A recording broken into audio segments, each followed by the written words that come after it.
Selamat pagi teman-teman, apa kabar hari ini? Ya, tadi malam merayakan hari Natal ya dengan gegap gempita dan banyak terobosan giving, memberi sesuatu buat teman-teman kita, sesama kita. Jadi hari ini banyak yang sakit katanya. Karena beberapa teman-teman kita ada yang sampai jam 11, jam 12 seperti istrinya Eva, Dede, waduh kecapean, anak-anak juga katanya bangunnya jam 11. Jadi hari ini ada yang hadir itu luar biasa. Ya, kasih tepuk tangan dulu teman-teman. Bapak, Ibu, Saudara, 11 hari lagi kita akan menutup tahun 2010 dan akan menyambut tahun 2011. Ada banyak orang yang selalu bertanya, baik anak muda, baik pengusaha, baik pelayan Tuhan, apa yang harus kita lakukan menyambut 2011? Karena itu tema kali ini, khotbah ini ada tentang Begin from Bethlehem, dimulai dari Bethlehem. Mari kita akan membuka Alkitab kita dalam Mikha 5 ayat yang ke-1. Oke, hanya satu ayat saja saudara. Mikha, kitab Mikha pasal yang ke-5, ayatnya yang ke-1, satu ayat saja. Sudah siap? Mari kita akan membaca bersama-sama. 2-1. Tetapi engkau, hai Bethlehem Efrata, hai yang terkecil di antara kaum-kaum Yehuda, daripadamu akan bangkit bagiku seorang yang akan memerintah Israel, yang permulaannya sudah sejak purbakala, sejak dahulu kala. Saudara, Mikha menuliskan ayat ini 600 tahun sebelum Mesias lahir. Dan Nabi Mikha menubuatkan bahwa di Bethlehem, di Efrata, suku yang terkecil dari kaum Yehuda, akan lahir seorang pemimpin yang akan memerintah Israel. Dari Bethlehem, saudaraku, ada 3 hal yang akan kita pelajarin pagi hari ini. Ada 3 hal yang akan terjadi ketika saudara dan saya hidup di Bethlehem. Yang pertama adalah, tampilkan. Yang pertama adalah, dari Bethlehem akan muncul yang terkecil akan menjadi yang terbesar. Saudara, Alkitab mengatakan Bethlehem adalah yang terkecil, superlatif. Tetapi Alkitab mengatakan justru dari yang terkecil itu akan lahir seorang pemimpin. Halo? Ya, nggak apa-apa. Halo? Dari hal yang terkecil ini akan muncul seorang pemimpin yang akan memerintah Israel. Seorang yang hebat akan muncul dari hal yang terkecil. Segala sesuatu yang ada di dalam dunia ini dimulai dari hal yang kecil. Bahkan dunia ini juga dibentuk dari hal yang sangat kecil. Manusia juga lahir dari ovum dan sperma yang kecil. Kerajaan Allah berbicara sesuatu yang sangat kecil.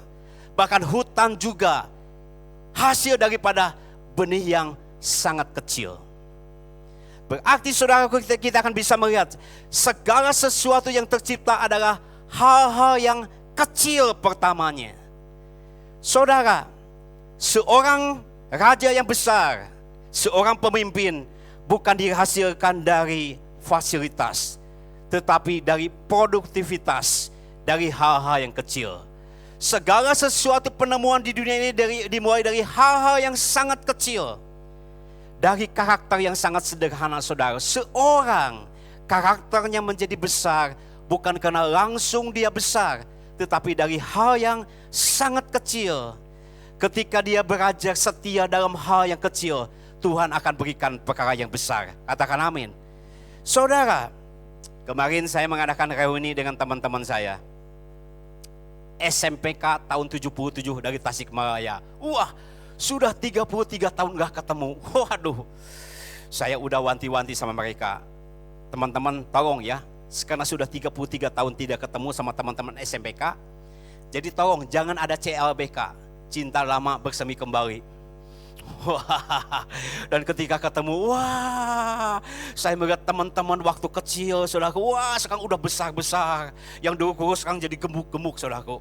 Nah, ketika, saudaraku, ternyata saudaraku, saya melihat beberapa teman-teman saya. Saya masih ingat ketika kita masih SMA, ada seorang teman kita, saudaraku, yang berarti hampir 30 tahun. 30 tahun. Kita masih sekolah di SMA, salah satu teman kita ternyata udah kerja. Saya masih ingat, dia datang dengan gaji per bulan 15 juta. Waduh, bayangkan 30 tahun yang lalu dia gajinya 15 juta. Cap gotiao, gede sekali. 30 tahun yang lalu.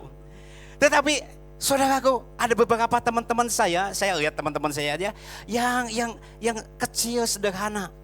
Tetapi seperti ini saudaraku, dia menumpuk satu batu kecil sederhana. Dia tekun, dia rajin, dia berjuang dari yang kecil sampai akhirnya ketika kemarin saya ketemu, mana teman saya yang gajinya 15 juta itu? Ternyata dia sudah hilang, saudaraku. Easy come, easy go. Cepat naik, cepat turun. Katakan yes.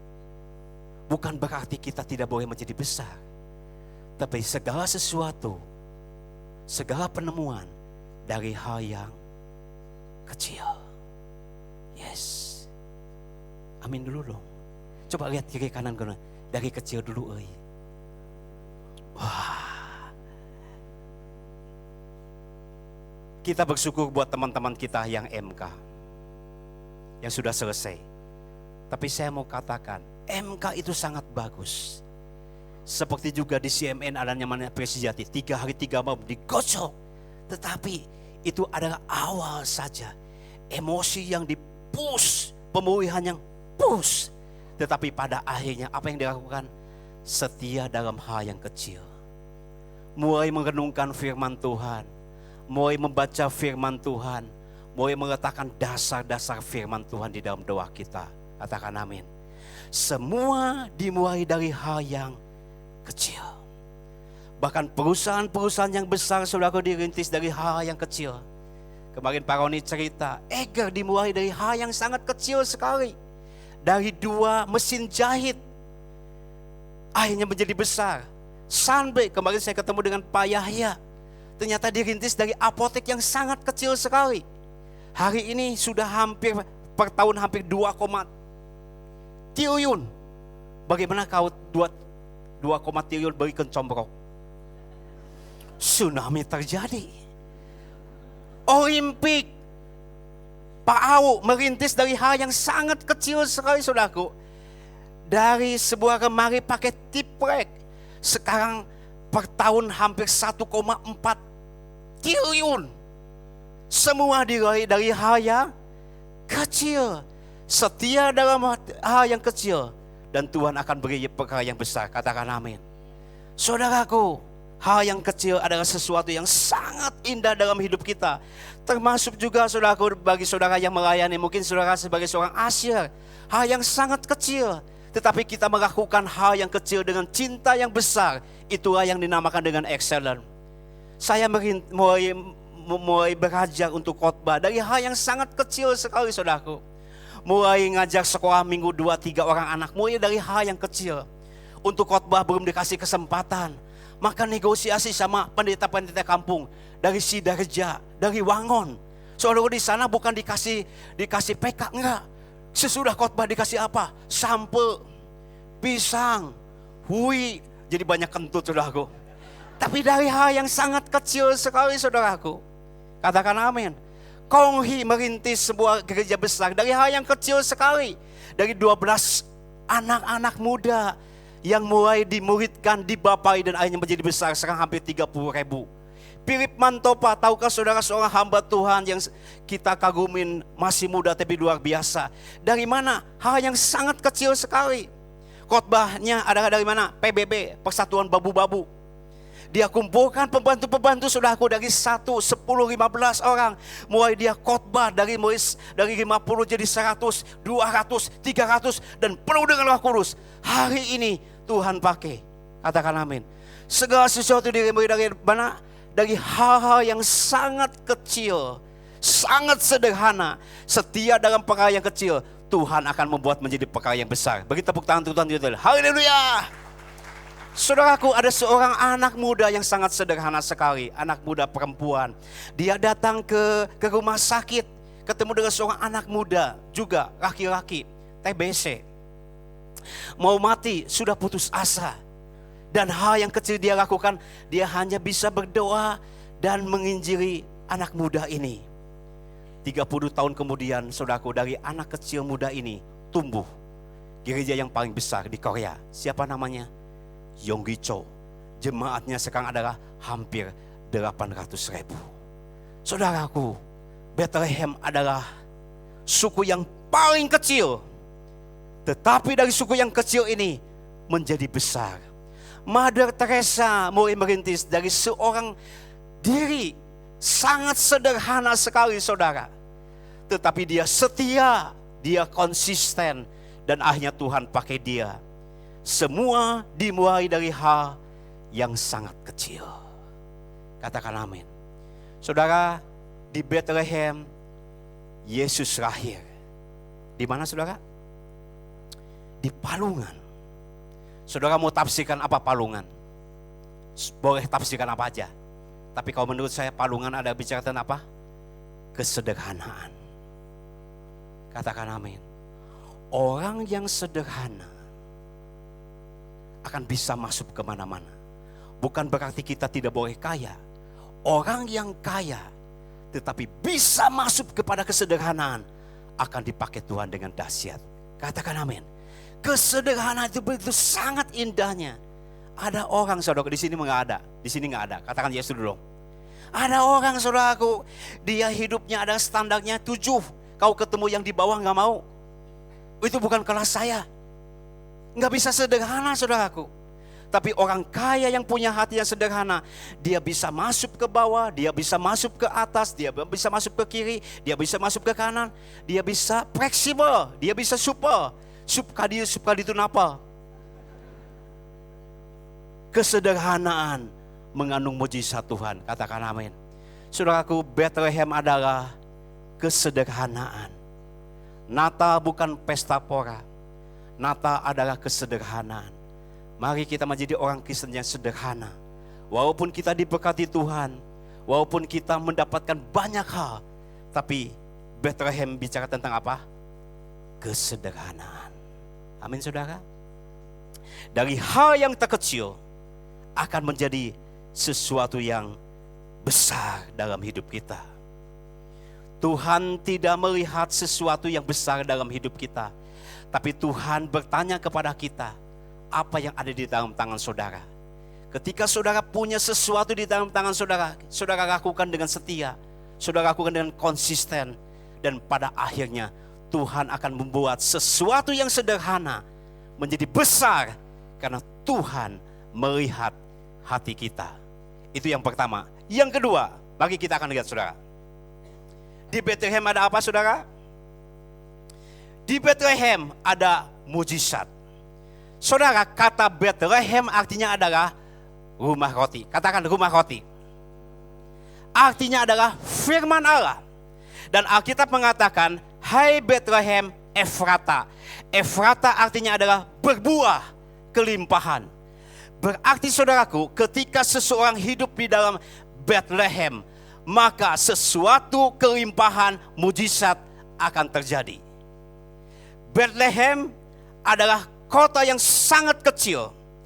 Bethlehem bicara tentang sesuatu yang mujizat. Apakah mujizatnya, saudara? Seorang wanita. Namanya siapa, saudaraku? Maria. Perawan yang belum pernah bersentuhan dengan seorang pria, belum pernah dicium, tetapi bisa mengandung. Mujizatnya, saudaraku? Mujizat. Kau zaman sekarang beda. Yang ketawa mengetahui. Mujizatnya apa, saudara?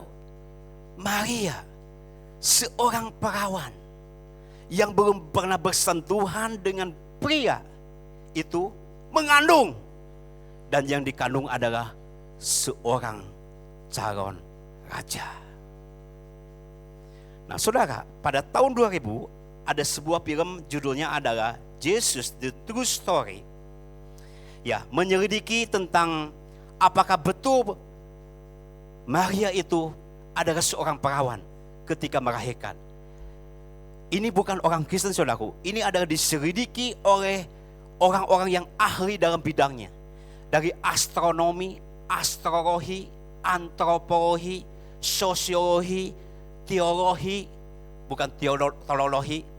Pokoknya ini dari semua lapisan saudaraku, menyelidiki apakah betul Maria ini seorang perawan. Dan diselidiki saudaraku bertahun-tahun pada abad pertama oleh orang-orang yang bukan orang Kristen, dipimpin oleh seorang wanita dari Ukraina. Dan setelah bertahun-tahun saudaraku diselidiki dari mulai bab abad pertama, diselidiki ke tempat lahirnya Yesus di Nazaret ini saudaraku, hanya disimpulkan saudaraku. Dan hasil kesimpulannya dibacakan oleh seorang wanita ini dari Ukraina dan mengatakan saudaraku, sebaiknya saudara percaya Maria betul seorang perawan. Kenapa? Dari sepanjang abad, kalau seorang perempuan berzina dan diketemukan, tidak ada seorang pun wanita yang berzina bisa hidup. Pasti mursita mursitu, umur sia ngan sakitu. Pasti paeh. Nggak mungkin. Pasti paeh. Jadi kalau ada seorang wanita mengandung dan bisa selamat, hasil kesimpulan dari bertahun-tahun ini katakan, lebih baik percaya saja.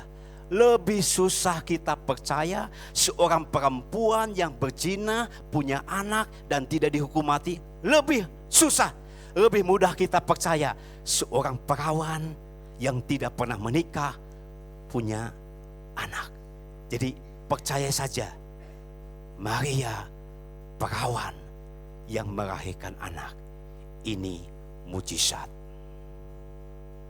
Saya ingin sampaikan saudaraku, betul, Maria adalah seorang perawan, sah, teruji, dan firman Tuhan terbukti. Mujizat terjadi. Beri tepuk tangan untuk Tuhan kita saudaraku. Di Bethlehem ada mujizat yang terjadi. Katakan amin. Seorang perawan bisa melahirkan, ini adalah mujizat yang sangat luar biasa. Saudara, antara Bethlehem dengan mujizat itu adalah berjalan bersama-sama. Maafkan kalau saya boleh menyampaikan sesuatu. Kalau saudara hidup di dalam kekristenan, tetapi ketika saudara berjalan dalam Tuhan, saudara tidak mengalami mujizat, kalau menurut saya mungkin perlu ditanyakan lagi, apakah itu Bethlehem atau Bethlehem? Aku nggak tahu. Kalau kita berjalan dalam Bethlehem, mujizat bisa terjadi. Katakan amin. Katakan amin. Menurut manusia enggak mungkin, tapi bagi Allah tidak ada yang tidak mungkin. Menurut manusia tidak ada jalan keluar, bagi Allah tidak ada yang tidak bisa buka jalan. Bagi Tuhan semua bisa terjadi. Karena Allah sanggup mengadakan mujizat. Katakan amin. Mujizat adalah bagian daripada Bethlehem. Saya akan langsung masuk saudaraku. Tetapi saudaraku, mujizat yang paling besar adalah bukan orang buta melihat, orang tuli mendengar, orang bisu berjalan. Yang ketawa baru ngerti. Sekali lagi, mujizat yang terbesar adalah bukan orang buta berjalan, orang tuli melihat. Sekali lagi, mujizat yang terbesar yang benar adalah bukan orang buta melihat, orang tuli mendengar, orang bisu berkata-kata, orang mati dibangkitkan. Mujizat yang terbesar adalah saudaraku, kau hidup saudara diubahkan Tuhan. Katakan amin. Ini adalah mujizat yang paling besar dalam hidup kita. Semoga Natal kali ini sungguh-sungguh saudaraku, hidup kita mengalami satu perubahan. Jangan sampai terjadi saudaraku, kita menjadi orang Kristen, kita menjadi seorang ayah, menjadi seorang ibu, menjadi seorang anak, ya. Tetapi hidup kita tidak berubah. Satu kali kita pulang dari kantor jam 8 malam, ketika kita udah capek-capek datang pulang ke kantor, pulang ke rumah jam 8 malam udah capek-capek, istri kita dan anak kita sudah nunggu di pintu dan ngomong gini, kenapa kamu pulang? Wah, itu amsyong saudaraku. Wah, ketika mama dan papa mau pergi, kita ngomong sana, nak, papa mama mau pergi. Anak ngomong gini, pergi selama-lamanya pak. Jangan pulang lagi.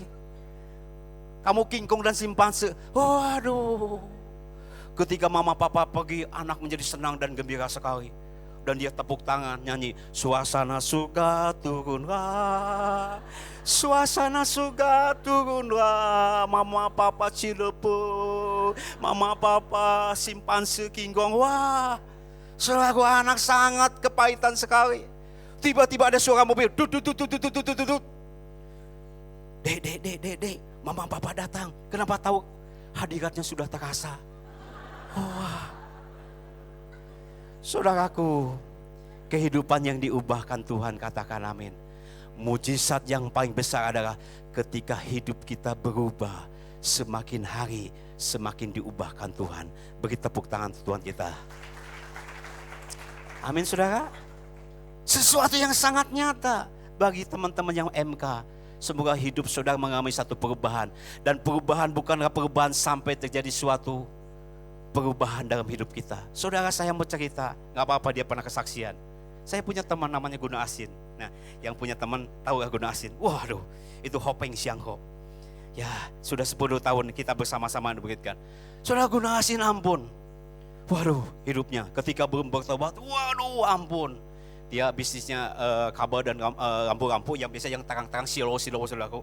Waduh, setiap salesman yang mau datang ke Bandung selalu rapor sama dia. Rapor bukan cari omset, tapi ngomong gini, ada cewek enggak? Wah, saudaraku, dia adalah maklar, saudaraku. Jadi mau cari yang bagaimana, yang hitam, yang putih, yang abu-abu, ada sama dia.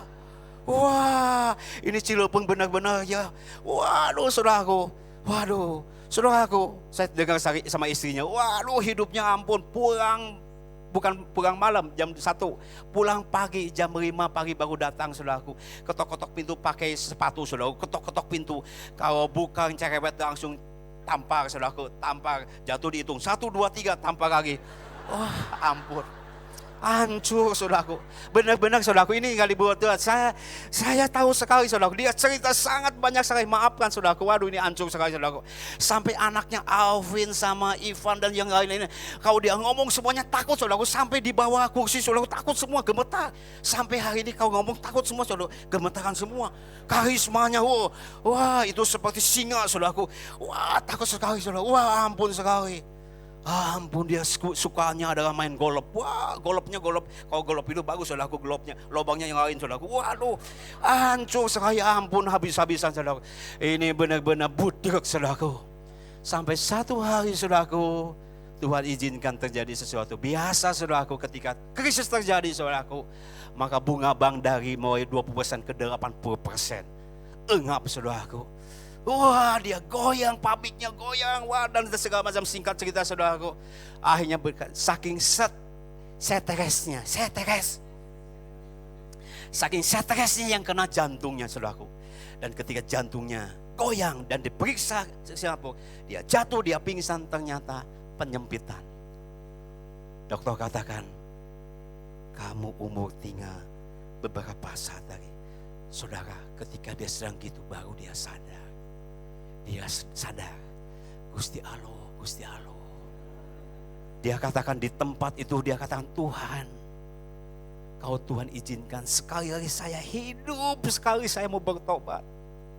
Biasa saudaraku, kalau orang sudah diizinkan gitu saudaraku, kalau sudah bahan mobil sudah di depan, baru tobat saudaraku. Betul atau betul? Ada yang gitu enggak?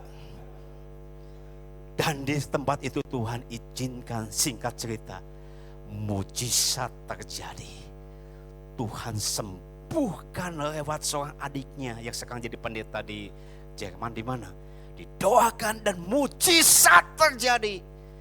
Dan mujizat itu bukan hanya jantung yang baru, tapi hidup yang baru. Yang lama sudah berlalu, sesungguhnya yang baru sudah datang. Apa yang terjadi ketika dia mulai bertumbuh, dibaptiskan, mulai jalan, di-PA-kan sama kami. Terus setahun, 2 tahun, 10 tahun, mulai hidupnya berubah, saudaraku, berubah. Sangat berubah. Dia mulai pelayanan ke kampung-kampung, ke desa-desa. Dia mulai menginjili, dia mulai masuk ke penjara-penjara, saudaraku. Dulu boro-boro kau ngobrol segini, kau bokang tahu, naon bokang tahu, nggak ada bisnis. Sekarang dia mulai berubah, saudaraku. Keluarganya berubah, istrinya berubah, keluarganya berubah, bisnisnya Tuhan ubahkan menjadi bangkit kembali. Katakan amin. Sampai Yoke suka ngomong gini, Pak Tim, benar, saya tuh ngimpi atau enggak ya lihat guna asin. Kenapa? Hidupnya berubah sekali. Dulu rumah galak, sekarang jam 10 sudah di rumah, sudah molor, tumor, tupan molor. Waduh, saudaraku, dia mau baca Alkitab, dia mau bisa khotbah, anak-anaknya dekat sama dia. Sampai Yoko katakan, kadang-kadang saya nggak percaya, apakah benar saya ngimpi atau enggak. Kadang-kadang saya jubit-jubit gini, saya ngimpi enggak, suami saya kok jadi bager begini. Dulu bader, sekarang jadi bager begini. Ya, saya suka gigit-gigit jari saya, kerasa enggak? Takut ngimpi, karena suami saya bisa berubah.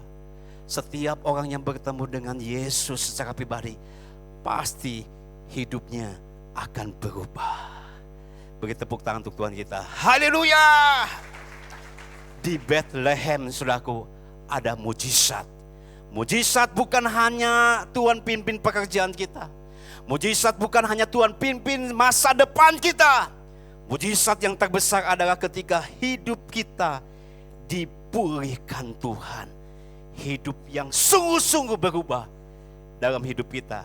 Jangan sampai terjadi, saudara, ketika saudara ketemu dengan teman-teman saudara, kamu masih dulu gini-gini saja, gak ada perubahan. Dalam Yesus ada sesuatu yang baru. Katakan amin. Amin. Yang ketiga, yang terakhir. Tampilkan. Kembali diulang. Di Bethlehem ada 3 hal, saudara. Yang pertama, masih ingat saudara apa? Yang terkecil menjadi yang terbesar. Semua penemuan dunia, semua pebisnis, semua hamba-hamba Tuhan, semua kesehatan, semua terobosan dari hal yang sangat kecil. Setia kepada hal yang kecil, Tuhan akan membuat sesuatu yang besar. Katakan amin. Katakan amin. Amin, amin, harus amin. Katakan amin. Katakan amin. Yes. Yang kedua, di Bethlehem ada apa, saudaraku? Mujizat terjadi. Seorang perawan bisa melahirkan seorang anak. Kalau Tuhan sudah buka pintu, tidak ada yang bisa menutup pintu. Kalau Tuhan sudah tutup pintu, tidak ada yang bisa membukakan. Apapun latar belakang kita, bagaimanapun keadaan kita, ketika kita berjalan Bethlehem. Bethlehem artinya kita hidup di dalam firman, kita hidup di dalam doa, kita hidup di dalam kegerakan Tuhan. Dan mujizat itu adalah bersama-sama Bethlehem dengan Efata. Tidak bisa dipisahkan. Ketika kita hidup di dalam firman, maka kelimpahan buah akan terjadi dalam hidup kita. Katakan amin. Dan yang terakhir, yang ketiga, saudara. Yang ketiga, yang terakhir adalah di Bethlehem ada penyembahan yang dimurnikan. Nah, ini bagian terakhir, tolong tangkap.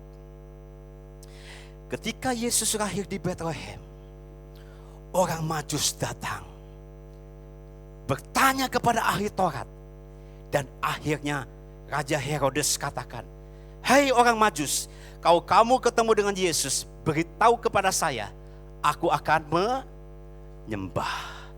Pertanyaan saya, tolong jawab, saudaraku, apakah betul Raja Herodes akan menyembah Tuhan? Saudara ketawa ya. Saya sengaja supaya saudara nggak ngantuk. Sudah bohong, lupa lagi. Saudara tolong jawab. Kau ditanya tolong jawab.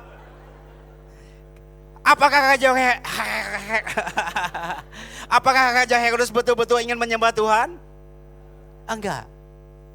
Tujuannya apa?